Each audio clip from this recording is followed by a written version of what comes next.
Welcome back to Wealth Builders Podcast. I have Missy Mastel with us today, and we're just going to jump right into the conversation. I've already told you a little bit about her credentials, and we'll just go right on into what we're here to talk about. Welcome to the show, Missy. Thank you so much. Thank you so much for having me. What a We delightful thing that you're doing. Thank you. Missy and I have had the opportunity to chat offline, and I wish I had been recording a lot of that stuff because she dropped some good bombs in there and some good little just pieces of stuff that, anyway, I wasn't recording, so sorry you weren't there. We'll repeat. I'll come back. Yeah, Whatever we need. for sure we will. So, Missy, I start the conversation with everybody in the same way, and it is tell us your money story. How did you learn about money? And how did you grow up and where did you learn about money? Sure. Wow, that's a great question. So when I was little, my father was a bagel baker and owned a bakery. Okay. And so when everyone else was doing things that children do, I was working in the store. Okay. And when you're a small business entrepreneur, there's everything about the business from production to payroll to HR to accounting. It all hits you and competing for your resources at all times. Yep. So anything that we could do to help the family, right? It was really a family business in a lot of ways. And anything that we could learn, we just did because it was easier than having anyone in your family completely stressed out in that way. How big is your family? I have a brother who's 9 years older than me. Okay. And a twin sister. Okay. No, congratulations. Okay. So I had nothing to do with either of them. No, you didn't. But you kept her. So there you go. I kept them. They're still in my family. So we all worked. My brother worked very closely with my father. My sister, as a teenager, worked also very closely with my father. I did more stuff in the front end of the business for a lot of ways. I really like people. Okay. Okay. So I spent a little more time in the front, but then I really felt a calling even before. So I had a lot of knowledge about money and sort of the value of money and how it creates a lifestyle in a very close-up way. And then as a teenager, I really started to do a lot with volunteering and nonprofits because although I certainly understood and still do appreciate the things that money is affords you, the opportunities you're allowed to have, I realized that in just about every way I could imagine, I was grateful for the things that were already in my life. And I felt giving back was going to be a call for me, was going to be my calling. So I started doing a lot more volunteer work as a teenager and continued all the way through my college career. When I became a CPA back in, let's just call it a while ago. So I'm going to back up a little bit. So do you consider your family or did you consider your family wealthy? And I'm asking this because I don't know many people who would think about going to work. At least I knew nothing about nonprofits. So to me, a nonprofit never made money. And we're going to talk about that in just a second too. Okay. So how can you make money to a nonprofit because they don't have profits? I mean, maybe most people aren't as dumb as I was about that, but I had no idea. So to think as a teenager, you worked in your dad's restaurant, your store, and then you decided I'm going to volunteer. I have what I need. I'd rather volunteer rather than a lot of teenagers are like, I need a job so I can get some money so I can do. How did that go for you? Sure. So I think what I understood about money probably from my father was that it doesn't fill you up. That on good years or bad years, it never released any of the stress that he felt in owning his own company, right? His own business. That there might be different stresses from one year to another, but there was always stress. Yeah. Right? Yeah. And a lot of it seemed to come from external forces, right? In other words, he was managing all of these things in the business, but something would happen and it would create a problem for him that he then had to fit into the rest of his day. Yeah. So I think what I understood about business and money from that point was there's a certain level of money that you need in order to survive. And the pursuit of anything more than that, right, comes with a certain amount of questions. Is Okay. it worth it? Right? We have definitely a living style and a criteria. I certainly wouldn't call ourselves well off, but I don't remember missing very much as I came into cognition. Okay. I think we were strapped as a very young child, but I don't have a lot of memories of that. But when I came into cognition, it didn't occur to me that I was missing stuff. There were Okay. sneakers on my feet. There were food to eat, clothes to wear. I could wear all the colors I wanted to wear. There was nothing I was doing that was particular that felt, and I know my parents, just so we're clear, worked really hard to make sure I felt that way. Sure. And it allowed me to do certain things like focus on my studies and join the crew team. I did also have a job because money was important and that spending money was not coming from my parents. They weren't like bankrolling my lifestyle. Okay. Okay. But at the same time, I was saving for college at the time. I ended up putting myself through college. So, but I still didn't feel like I was missing or lacking something. I didn't look at someone else and say, you have more, you are more. And it never occurred to me to do that. Right. Okay.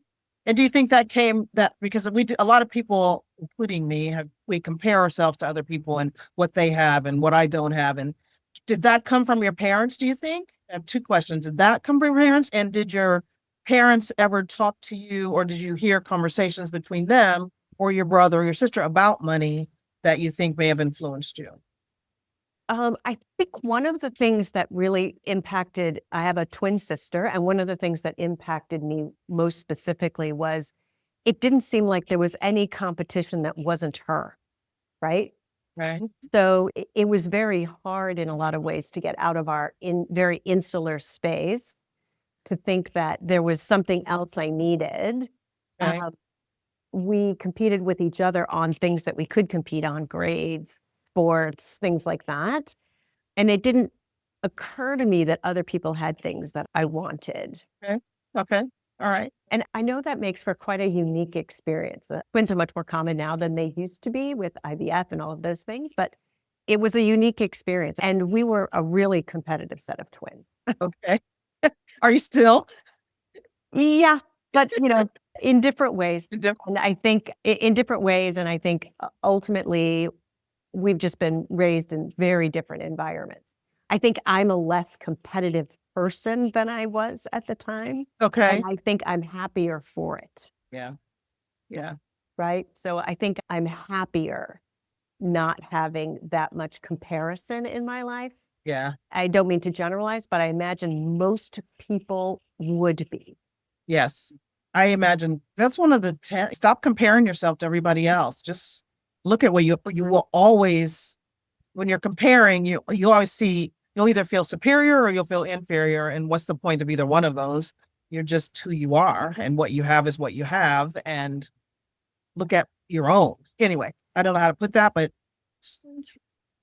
no, it's very freeing. It's very liberating to be able to say, at whatever stage of life you're at, that you have everything you need and you are now in a position to be able to use that giant brain that God gives you to do something good for the world at large. yes. It's hard not to feel grateful when you think about, I do exercise and they constantly say, just don't worry about how hard it is.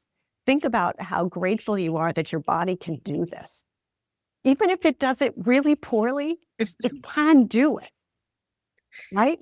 That's a medical marvel. Not to get into your area, but that's huge. No, it's huge. I had a flood in my house. We didn't talk about this. I had a flood in my house this weekend, and oh no, this weekend. Yes. Oh, I'm sorry. You can't hear the air. It sounds like a tarmac out in my living room with the fans going. Oh my goodness. And sorry. As bad as it is, I had to look at all the things. I had a contractor who came by that day to figure out why it was happening. He knew somebody who could come and vacuum out my carpets so that I don't have so much water, and brought me fans. And I have a washer and dryer that lets me wash all the stuff that got wet multiple times. Yeah. And I'm sitting, Yes, I cried. And it's, you can take care of this. You have the ability to take care of this and be grateful. Just like you're saying, my body can do this. And it sometimes comes down to looking at the littlest things to keep you going. Even the number of neurons that fire in your brain, they're small neurons, but there's so many of them. A lot of them. And being able, one of the things, I work with a nonprofit, we didn't talk about this, that increase food access in Tulsa, Oklahoma. So one of my things is like, if a person doesn't have to worry where their food is coming from, how many other things can they think about that then just improves everybody's life? Exactly. Exactly. You are increasing the amount of brain power to put to some of the world's most dire problems. Yes. Just by helping someone not have some of those sustainability issues, some of those survival items, right? Yes. Just doing that, you are multiplying, right? And Yeah. I think that's really something that when we talk about nonprofits and we talk about what it means to be on mission, that isn't money. We are talking about brain power and time, things that there really aren't ways to multiply it in a lot of reasonable ways, right? So you don't get more time, no matter how much money you have, you don't get more time. And so taking the time to do things that create the impact that you want in the world is really your most important mission getting up in the day. Yeah. I know you work with nonprofits, but one of the things we talked about before we came on was, what will it look like for you to be successful? What does success look like to you? And I think about that as legacy. What do you want to leave? And one of the things I said is that I can talk about what makes me feel successful now. I don't know what's going to make me feel, what will make me feel successful in the future. I don't know. But that's really not your goal. You don't need to worry about what's going to make you feel successful in the future. That's almost a one of those sub sandwiches that's too big for your mouth kind of thing. Right? You're not required to make decisions. I have two grown children and I tell them all the time, you're not making decisions for the rest of your life. You're making decisions that serve you today, now. When we help people, we help them in the today with the idea that there's a theory of change. In the nonprofits that I work with, we don't really talk about strategic planning that's more than 18 months in the future because you don't really know what's going to happen. Right. So we want to have those organizations thinking in terms of what they can do now. They may have an idea of ending world hunger or mapping police violence, those types of things, creating homes for veterans. That's a longer term ideal. But their theory of change needs to be something that they can see some impact from in about 18 months. 100%. And that's with the food processors that I'm working with, and not food processors, but the grocery store. We just opened our first, I moved to Oklahoma to help open a grocery store in the food desert. Got that opened. And now I'm working with another organization that is getting like little food boxes, but not a box, not like what you get delivered to your house, but like a container, a shipping container grocery store in neighborhoods so that people don't have to walk to get their food. And it is a full service grocery store in there. You guys, I'm going to put a video up on that so you guys can see that, because we just had our grand opening not too long ago, our first one. Congratulations. Amazing. It is amazing. And it took longer than 18 months, of course, to get it done. And not because, probably once we got on track, 18 months, but it took all the planning around it. And there's a lot of other stuff going on at the same time because there's a big vision and multiple pockets are working at the same time. The thing you said about we don't have to plan our future today is so huge, because I think about going to college, and people graduating from high school are supposed to decide what they want to do for the rest of their life from high school going to college. I'm like, that is crazy. Mm-hmm. I didn't realize that till not that long ago, because that's what I did. I went from high school to pre-med to medical, and now I don't want to do that anymore. And people are crazy. People are crazy, but people don't understand. It's like, what do you mean you don't want to do that anymore? It's like, hey, I grew up. It just, things change. Well, but things change. You could not have predicted the state of the insurance and Medicare system 12, 15 years ago. You just couldn't have done so, No. right? Same thing with when we talk about the political landscape changing regularly. No one could have predicted where we are now. Yeah. And the point is that you need to stay, what's the word, nimble, right? Your brain requires it. Your body needs it. You, as a woman in particular, right? We are amazing, gorgeous at being able to compartmentalize the things that we need to compartmentalize to get more than your average bear done in a day. So we want to use that in a longer term as well, right? We want to say, so for example, just because you are not working in an ER, right, or in urology at this moment or private practice, doesn't mean you don't have an interest in healthcare worldwide. Correct. Right? Yes. You can certainly take all of those skills plus the other things that interest you and bring it to bear on healthcare in space, for example. Yes. Right? Yes. Yes. So, and that may not be the most current need for healthcare, right? But if you think about healthcare in space as enabling healthcare in remote places like you're doing with your food bank, then you're creating a new paradigm. Yes. I like it. I'm gonna get back to you. You became a CPA. Why CPA? As I explained with my dad's, there was a lot about business and regulation that seemed to me that it'd be better to understand it than to dismiss it. Okay.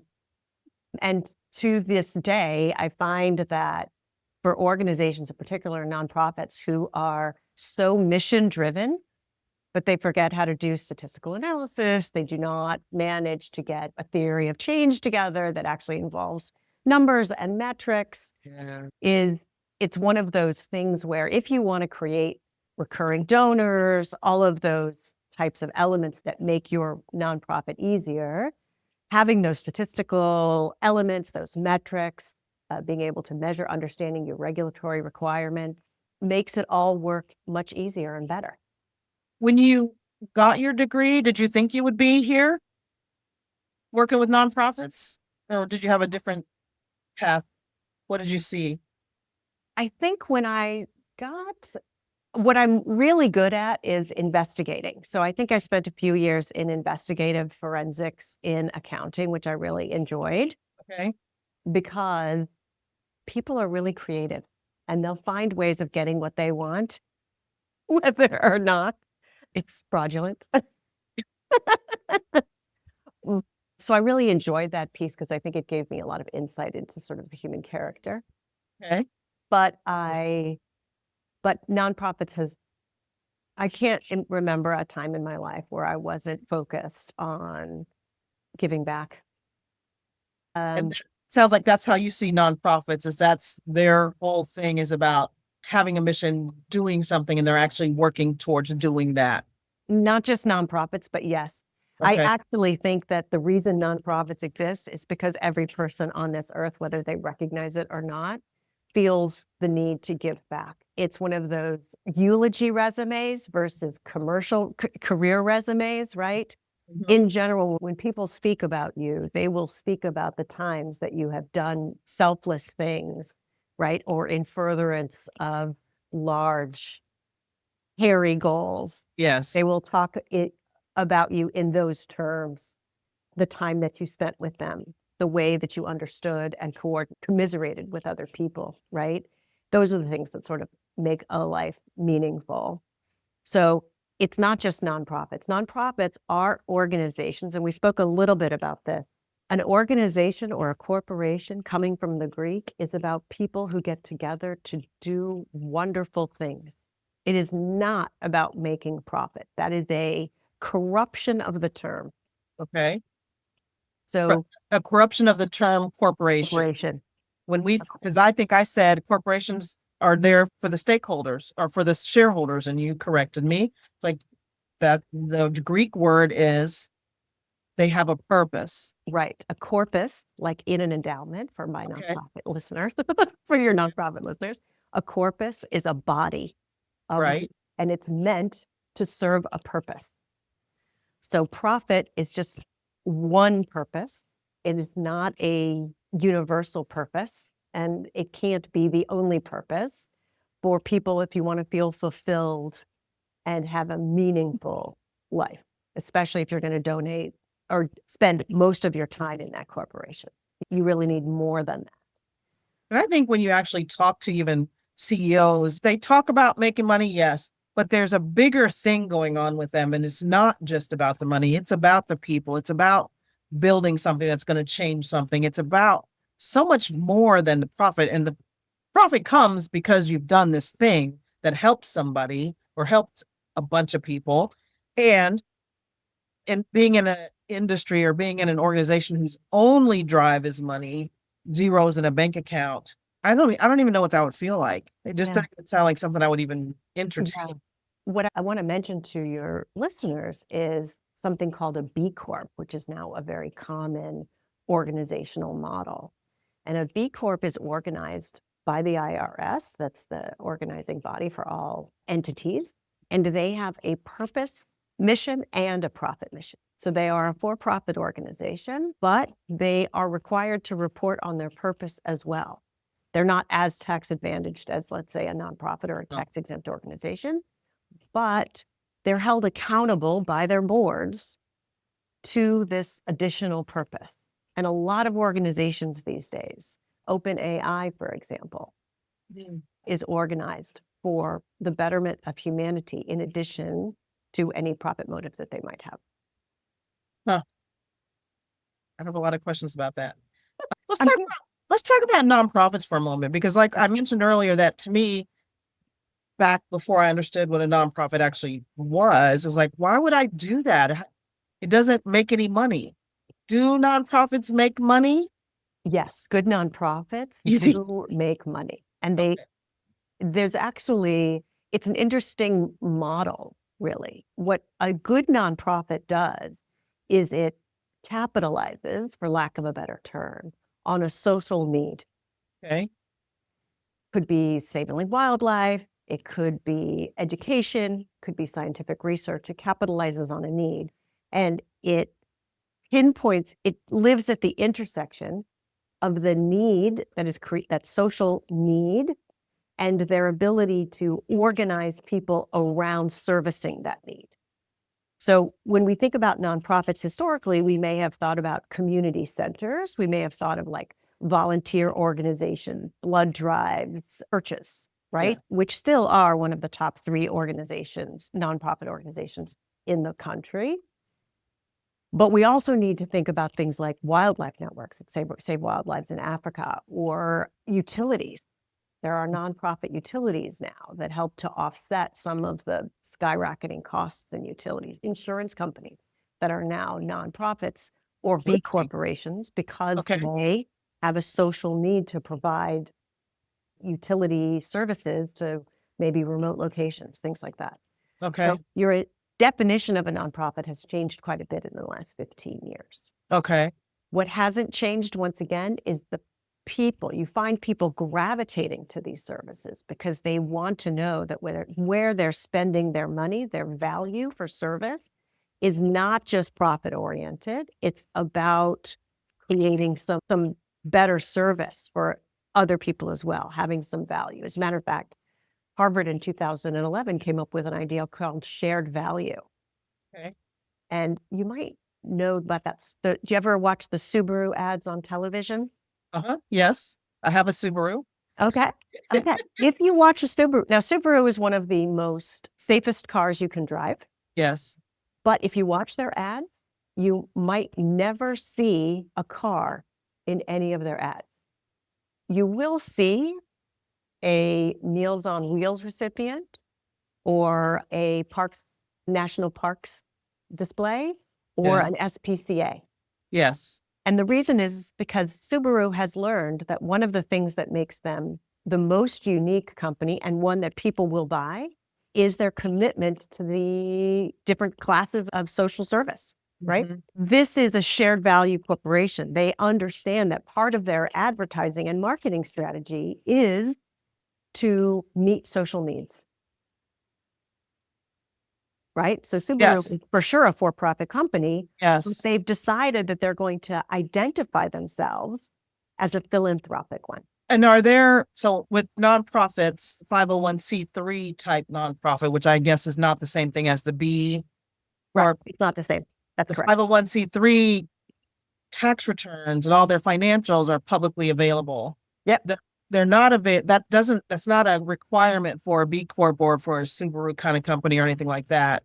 And I guess my question is on the lines of how do we know they're doing what they say they're doing?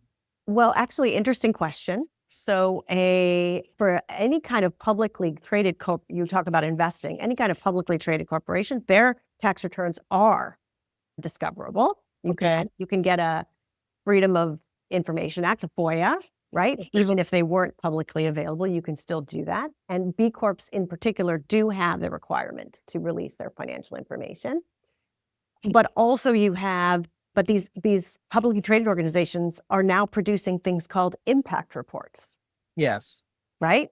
Yeah. Which help people understand how it is they're contributing or failing to contribute to the civilization at large. Yes. And the things they're saying they're doing, the impact report. And do they do their own impact report, or is somebody coming in and doing their impact report and saying? Oh, you mean, is it audited? Which I think is your question, right? Yes. So some people will hire people to do their impact report, but that's not the same thing as being audited. Interesting. It's an interesting point, Felecia. That's a very interesting point. They're not sure. There are regulatory issues around certain industries and in certain places outside the U.S. It's more common than inside the U.S. But yes, these organizations could and should be audited for the things that they say about their impact. But here in the U.S., the SEC has come up with some very not great compliance models. So it's still working. It's a work in progress. Okay. All right. So one of the things at Money with Mission and Wealth Builders is I want to work with people who have a reason to invest. Yes, I think we should improve our own bottom lines, but that improving your own bottom line improves the life or lives or something else in the world. And I think that's the same kind of ethos that some nonprofits have, is that our mission is this. Yes, we need money to help make that happen. And I have people doing things a lot of different ways. So as far as the people in our community, there are some that want to make money now. And they're in the make money. I don't want to do it in a way that's going to make the world a worse place, but I don't necessarily want to be purpose-driven in my investment, except that when I make the money, I'm going to be able to do this with it. Mm-hmm. So then they don't necessarily do the two together, which I'm all for. Let's make it a reason to do it, and we're going to make some money while we do it too, without making the world a worse place. Because that is what I want my legacy to be, is she left here making a whole bunch more people better off than they were if she hadn't been here. And I'll be dead, so I won't know if I was successful or not. 18 months whether you're successful or not. Trust me. Okay. All right. I don't even know if I had a question in there. Well, I think, but it is a good point, right? So if you think about social impact investing, which I know is your jam, as a spectrum, right? Yes. There is certainly those people who invest just for profit, and then whatever they do with their money, whether it's to give back into the community in other ways, or it's not part of their investment strategy. And that goes all the way over to philanthropy, right? That spectrum goes from that through things like, I don't want to invest in only mutual funds that don't invest in alcohol, tobacco, firearms, right? Through things like ones that are B Corps or have small cap investing where the corporations themselves have some shared value, all the way over to philanthropy, which is the other end of that spectrum of how to invest money, Yes. right? Yeah. And what we're finding, right, is that organizations and investment funds that take into account some kind of social element are doing better than organizations that do not. This idea that people just want to make money hand over fist is slowly ebbing. Yeah. Far more in the international environment than in the US at this particular moment, but it's like writing on the wall. Yeah. Right? We're seeing people moving their funds. Now, why would people do this, right? Why not use money just to make more money? If you go on any kind of Money Matters show, they'll tell you, use your money to make more money, and then you can do more things with it. Yes. But that stands in the face of that 18-month horizon that we're talking about, right? Mm-hmm. It is, we need as a population to understand that, if we're going to raise boats, it's not something we can put off to the future, right? We actually have to start investing in the future we want to see now. I had a conversation with Otis Elevator, which you might know because they have almost all the elevators, I think. And when they talk about their investment in sustainable change, they talk about investing in an as-built world, right? Okay. Which is different than the way we think about UN's Sustainable Development Goals, right? Yes. Is if the world did not exist in any way at all, and we just had a blank slate, what would we design? Well, of course we wouldn't design fossil fuel, right? We'd never do that. We would go right to solar energy.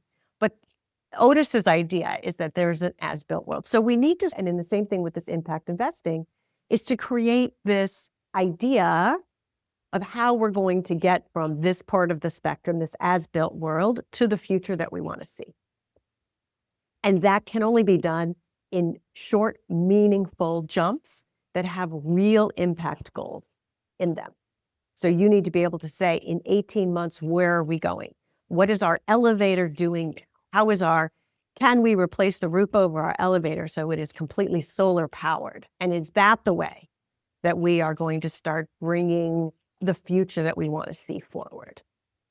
When they say, I want to make sure I'm clear, as is, it's like the elevators are already here. We're not talking about new construction. We're not talking about building new things. We're talking about the ones we have. As how are built. we going to make them better? Okay, Yep. got it. Yep. Okay. So, and these are questions that people are really asking themselves, right? Will the organizations that have elevators, and there are millions, will they invest in creating more sustainable energy for that elevator? Right? And what we're seeing more and more is that organizations are starting to understand that we can't just decide we're going to just do carbon offsets, right, in sub-Saharan Africa. We really have to start creating the better world we want to see right here and right now. And we're talking about what you just said, right here, right now, not in the future. Not I'm going to make $1 billion and then I'm going to. It is today I'm going to start this. Yeah. And this is going to make this difference in 18 months. Right. And you're talking with your money. Whether when you invest in organizations to make money, it's not like you're not making money because these organizations have some social component to them. Yeah. You're still going to make money. Yeah. But you're speaking that those are important values that you want to see with the money you make. Think about money as an extension of your own value system. Mm-hmm. It's not, and anything else is actually inauthentic, right? Your money speaks for you. So it's not okay to create money off fentanyl traffic and then put it into some community nonprofit.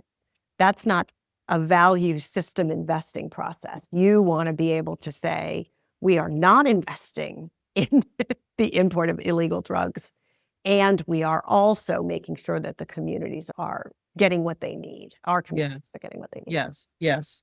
And I could be making some money also. And that's come back to me. There are a ton of organizations, and you can look for them. You can look for these B corporations that we've discussed. You can look for organizations that do impact reports, right? If they have an impact report, it's likely they're trying to share some good news. Yes. Exactly. So just by asking that question is the company you should be investing in. Right? How do you find B Corps? Is it a Google search? Well, if you look at organizations, it is. You can also look on, I'm trying to think how it's a good way to find a B Corp. I think if you look on Google, or I'm trying to think if there's another, the SEC will tell you if something is a B Corp. So you can look on all of your investment, Standard & Poor's, Moody's, they'll all tell you whether something is a B Corp as well. So, but you have to know that you have to have a company you want to invest in. I'm trying to think, let me see something on my desk here. I want to invest in this purity company that makes the wash for my glasses. I have to go on to the SEC to find out if Purity is a B Corp. I Oh, can't no. The website will tell you. go to their website. Okay. And their prospectus will also, because it's a legal designation, they do have to let you know that they have some social elements. But the B Corp is a small subset. Organizations that have made this commitment in a pre-B Corp universe may not be a B Corp, but they will tell you, but they will have a 2020, where are we? 25. April of 2025. So they will have a 2024 or minimum a 2023 impact report. And Yeah. that will tell you what you need to know about what their theory of change is, how they're investing in the world that you want to participate in. Because it's not enough anymore to just say, I'm giving money to charity, right? I want to excise those words from the vocabulary. I do too. Okay, good. It's an investment. It's an investment. Even if you don't expect to get $1 back, you want something to change. And that's why you're giving the money to that organization. That's right. And you need to ask questions about a company's theory of change, right? And you are not investing in a company. You are investing in a future. Oh, that's beautiful. Talk about theory. You've said theory of change a few times. What does that mean? So organizations that are mission driven believe that when we talk about that corporation, that Greek definition, right? It's for a purpose. So that purpose needs to be able to be illustrated in an if-then statement. If we organize and we raise this much money and we put this kind of people in this room, we will be able to do this. Okay. That is the theory of change. That's saying, here's the world as it is, the as-built world, as Otis describes it, and here's the world that we want to see. And their purpose is to get us at least part of the way from point A to point B. Okay. So that's a theory of change. And it means that they're going to put together that's what an organization or a corporation is for. They are putting resources together to enable that change, right? So you want to be asking organizations. My TED Talk is all about asking better questions of organizations and where you put your money. So this just feels very, very destiny for me. But you really want to be asking them, what is your theory of change? What are you hoping to accomplish by creating this organization, by funding this organization, by being involved in this organization? And that's where you get to feel your impact.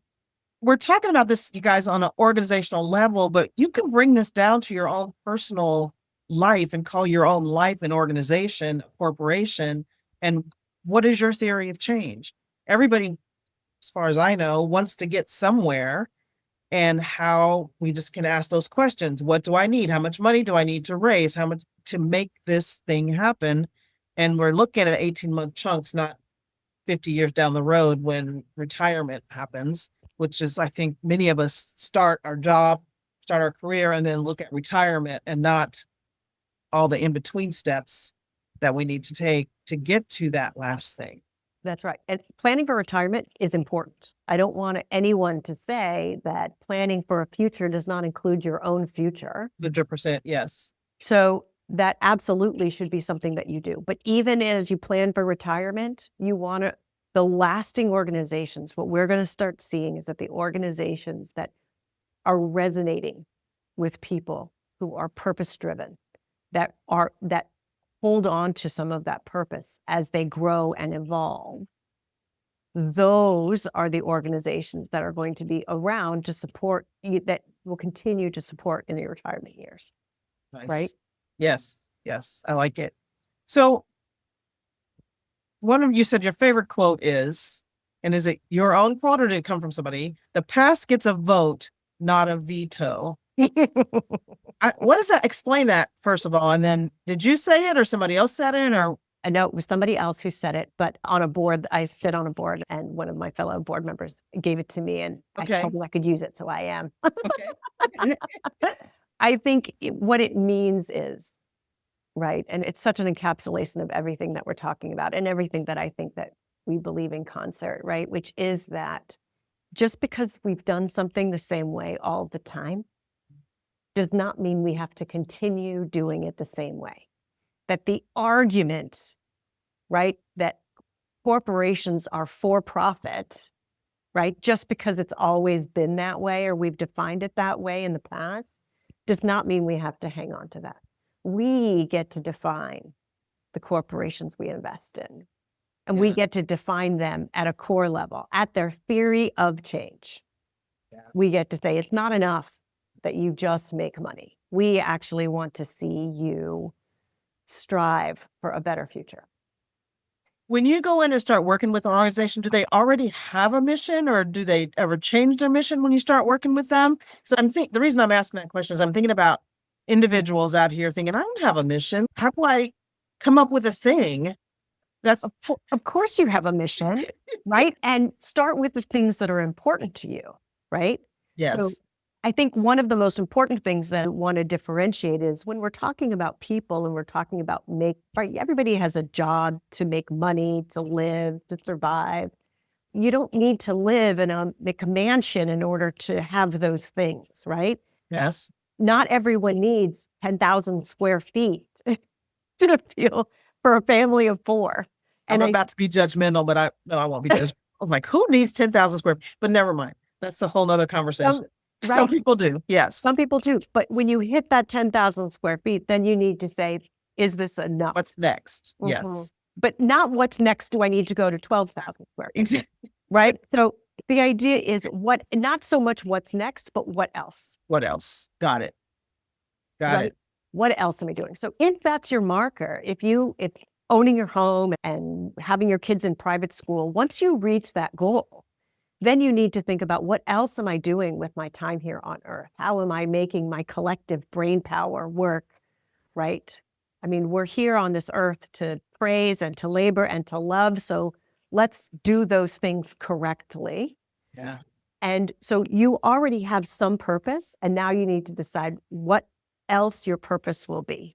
Don't define yourself as so small that you're just getting by, you're just living, right? Living is an element is an exercise in abundance of gratitude and an abundance of intellectual engagement and giving back, being in a nonprofit organization. One of the things that really hurts me, I'm going to interrupt myself right now, is people think people work in nonprofits because they can't make it in the for-profit world. And I'm like, no. People work in nonprofits. No. They don't want to work at all. They spend their lives giving to the communities in which they serve. And so they almost never feel like if it's done right, if it's done in the way that we can help you build a nonprofit, you never feel like you're at work. The one I'm working with now, I'm on the board of it. Our executive director is like, she works hard, but she's always wanting to do the next thing. Okay, how else can we make this better? What can we? It never seems like work to her. Yep, it just she's an inspiration. And why shouldn't everybody want that? I agree. I 100% agree. Why shouldn't that be the goal for everyone? So that's and I just wanted to say that we do have a book out that talks about organizing your nonprofit so that it doesn't feel like work. So all of the things that you are afraid of, whether it's accounting or board organization or anything that makes nonprofits feel overwhelmed. Hopefully it's not a long read. Nope. Will help you to feel a little bit better about those things that are not mission driven, right? Yeah. So I don't want people to think that book is only if you are in a nonprofit or on a nonprofit board, or because this can come down to I'm going to say cellular level as a physician, but I mean by the individual level. Your family is an organization, and it can be a nonprofit organization because we're not anyway. But excellent point. Take that and see how you can apply that to your own life. I think it's amazing. Gosh, I was going to say something else, and of course I forgot because I didn't compartmentalize well. That's I just wanted to say that I think it's so important that if you're a physician, I know that working in emergency rooms and in private practices and everything that's going on with insurance and Medicare and Medicaid has just made some of these medical fields just like landmines, right? Like unbearable sometimes. Unbearable. And you have one of the things that you always hold on to, I think, as a doctor, because it's so meaningful, is how much help you are doing in the communities that you serve, right? And this is just another way and another tool for doing more good in the world. And I know for all the docs out there listening that there are days when you feel like nobody cares how much you've sacrificed to do what you do. And it just think back. I actually had a folder of when I feel bad about myself, the cards that patients had sent me, the letters they had written and all that. I was like, when I feel bad about myself, I have this, I can just go open it up. So that's key. I also was going to talk about our mission. It took, we have one, we have a reason, we have a purpose, and we know what it is. You may not be able to verbalize it and be able to put it in words. I'm sorry, it took me, I think since about 2006, 2007 to be able to put my mission, which I've made into the company's mission. Every woman have the financial ability to walk away from any job or relationship that's not in her best interest. And when I'm tired and fed up and what's the point, that always comes back to me. It's like, it happened to me. I had to stay in urology because I didn't have another way to be able to do anything else. This happened to my mom. She had to stay in a relationship that she didn't necessarily want to be in because she didn't have a way to do anything else. And I don't want any other woman to be that way. So it took me a long time to be able to verbalize that. When I go back and look at the things I've done, I see that's what I was doing. So it will come. Just, we all have one. We do. I promise you, we all have one. I just don't think we'd have been put here if we didn't. There's some reason we're here to do something for others, including ourselves. Yes, we have to make ourselves happy. And I get happy when I hear how something I've done has affected somebody else. That's on one of my really bad days. One of my clients' friends called me and I was like, I don't know, what's the point of me doing this? And she said, okay, sit down. Let me tell you the things that I've done just from knowing you. Oh, wow. That's amazing. Isn't that wonderful? It was beautiful. It was like inspiration. It's like, okay, all right, I'll keep going. Absolutely. And everybody needs that kind of validation. And that's one of the reasons why the past gets a vote, not a veto. I love that. You can only do the stuff that serves you. The stuff that doesn't serve you, you get to vote them out of office. And you look at it. We get stuck and this is the way it's been, this is the way it's always been, and this is the way it's going to be. Doesn't have to. I love the quote now that I understand it. The past gets a vote. Not a veto. You don't get to veto anything. That's right. And I'm taking away half your vote at that.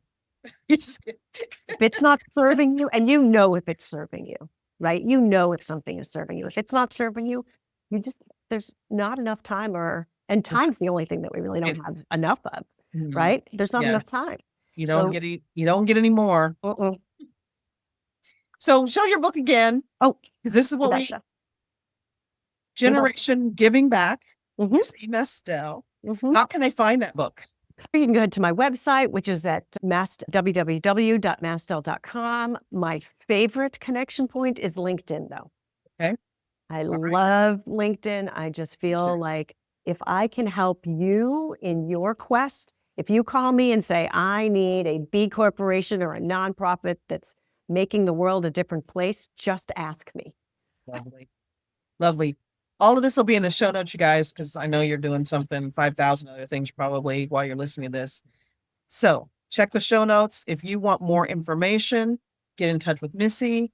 I think she's got way more to talk about than what we had a chance to do today. I hope I can come back. Learn about nonprofits and all the things that you're doing. It will be so much fun. We'll figure it out. Thank you so much. We'll see you next week.